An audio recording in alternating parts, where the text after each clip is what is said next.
What's up, everybody? This is Durag Rico. We're talking about the new Devil May Cry Netflix series. Yep. Like this series, man. Shout out to all the haters out there. I can't wait to see y'all in the comments. I'm just gonna leave laughing emojis on everybody. Everybody come here and leave comments talking about how you don't feel like this series is missing the point of Devil May Cry. How this series isn't canon. I wanna see all that shit up in the comments, man. All of y'all have no idea what it takes to put in effort to translate some shit into another medium, but still make it fun and still make it good at the same time. Everybody always got something to say, and it's all bad. Nobody want to point out the good. Nobody want to point out the amazing soundtrack that makes you feel like you watching a Tony Hawk intro, or you watching a movie from back in early 2000s with a fight scene with some trench coats and slow motion with bullet time, swords, guns, all that stuff. It gets right down to the action. I remember watching that first anime a long time ago, and it was too slow for me, man. I was dozing. I was falling asleep. I was trying to watch it during the times when Adult Swim was coming on, like that good old midnight 11 o'clock, and I was passing the fuck out. It was the perfect anime to fall asleep to. This one here jumps straight into the action. We got staples from the series. We got homage being paid to other Capcom entries. We got slick Resident Evil references. We have Mega Man, what is that? Like, it was like a Mega Man doll or something on somebody's dash. I'm sitting back like, we got some fans that were involved with this show, but this anime is a retelling of Dante's Awakening. It is not a step-by-step adaptation of Devil May Cry 3. We probably don't want a step-by-step retelling of Devil May Cry 3, because you know, sometimes gameplay and storytelling do not match up. These are two different types of medias. Sometimes we gotta have different types of translations to get these messages across. The message is Dante is awakened. Both of the amulets from him and Virgil open gates. We got things like intros that involve them coming to the Devil May Cry business. People interfering with Dante while he eating some pizza. We got iconic references to things that happened in the series. Pool ball action, music being played on the jukebox. Of course, we got Dante jumping and moving around. Like, one thing about that old anime, one thing that like kind of had me like, oh my god, like it's kind of cringy to me, was the fact that they were very conservative with the animation. A whole lot of still shots, a whole lot of panning with voices, a whole lot of conservative, like they were just very conservative with the animation. It wasn't too much combat.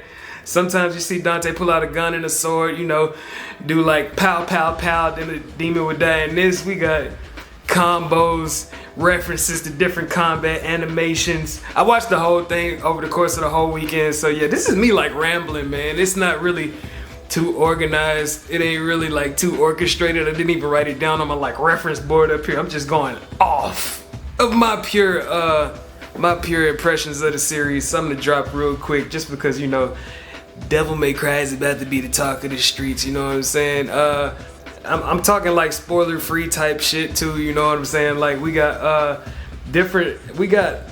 like, what it seemed like with this anime is we have a bunch of assets from the series, a bunch of events from the series, a bunch of characters from the series, weapons from the series. All of this stuff gets referenced and is put into perspective. Like, anybody that's a fan, when you seeing that intro and you seeing like the field of different weapons stuck in the ground, you're gonna see all types of references, and you already know what setups and stuff are gonna happen for the possible future of this series. This is good. This is a good sign. Is it gonna be a one-to-one adaptation of what you guys want to see? Is it gonna be an anime retelling of every game? No, it is gonna be something that we're gonna understand, but it is going to be something that's going to be new to us at the same time. This is good. This is good. Something that is bad that I've seen in the past that I just couldn't deal with, I just couldn't stomach, was that Resident Evil Netflix series. The one with, what's his face playing Wesker? I forgot his name. Jesus Christ. Let me get that real quick. Lance Reddick playing Albert Wesker. That shit was so shocking to me. Nothing against Lance Reddick. He was doing his job. He actually did pretty good as like a menacing, intelligent dude. And then he had to play the whole multiple personality thing. That right there was like Do we even care about zombies? Do we even care about the bioweapons? Do we even care about stuff that's like people being experimented on, and all types of creepiness in the atmosphere was completely gone from that Netflix Resident Evil series? That's something that I would like, you know what I'm saying? That's something that I was just, oh my God, it hurt, it hurt, it hurt. But this series, we got staples, we got Demon Slam, we got stylish combat, we got characters that come around with different attitudes, we have origin stories that are developing characters, we got references to the future, we got cliffhanger endings that got me ready for season 2. Shout out to all the haters that's gonna be in the comments. Shout out to anybody that likes the series that's gonna be in the comments. Sometimes I gotta go against the grain, man. I can't jump in with the majority, man. I want more stuff like this to happen with the Devil May Cry series, because like it's like I said, it's like mostly like in the retelling of Devil May Cry 3, we even got references to Devil May Cry 2. Like that's just stuff that's is aiming at in the future. Devil May Cry 2 almost killed the series. Devil May Cry 3 brought Devil May Cry back from the dead. Dante ended up being off of Marvel vs. Capcom 3. We ended up getting 2 more sequels.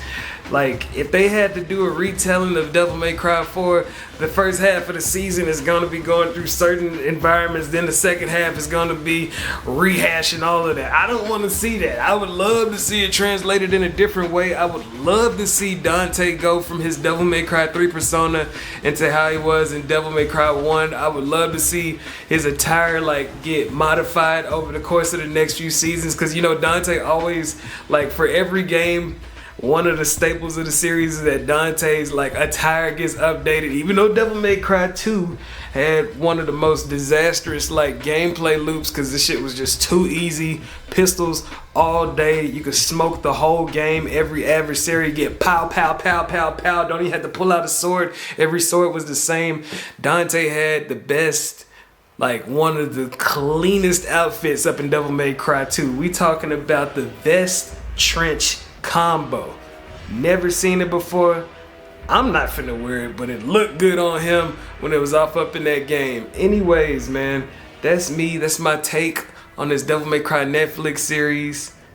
I appreciate it. I appreciate it. I'm just gonna let this be an on thing. The first thing you gotta ask yourself whenever you're watching these is it gonna be a good show? I'm a biased fan of the series, as you can see by the shirt. I have no idea what this looks like for somebody that's coming in and they don't know what Devil May Cry is, but I know for a fact that if you haven't played any game and you haven't seen anything referencing Devil May Cry, when you click on this and you wonder why it's one of the top TV shows on Netflix, it has to be a good show first. And it gets to the action, it gets to the story that it has set up for us, and it always leaves a nice impression.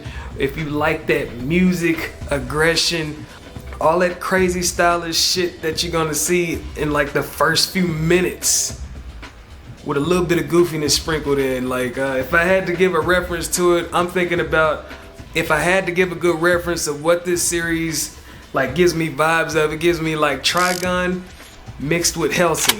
Red trench coat maniacs all day, man. Shout out to Alucard, shout out to Vash the Stampede. Johnny Young Bosch is doing his thing. Funny how he voices Nero in the games, now he's voicing Dante in the anime series. Hey man, I'm ready for the future of this. Let's go. Bing! Shout out to the haters once again. We acknowledge y'all. I see y'all.